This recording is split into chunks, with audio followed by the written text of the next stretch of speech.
Hôm nay mình đi bảo tàng quân sự Việt Nam. Mình sẽ review máy bay siêu tốc khổng lồ. Đây. Ui bên trong. Ui. Wow. Đây là bạn đường Peter Lâm mình nhá. Ui à. Máy bay to ấy. Thầy giáo. Ui. Máy bay to ấy à. Mình sẽ đi review sắc bay năm 2 nhá. Wow. Hello bạn nhá. Wow. Hello bạn Nhật nhá. Wow. Tập là to. Wow, siêu to khổng lồ luôn. Đây, đâu con này review nó xem nào. Wow, bên trong wow. Ok bạn Dương.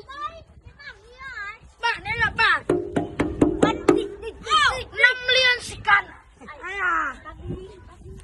Đấy mình đang review. Đang review các bảo tàng luôn nhá.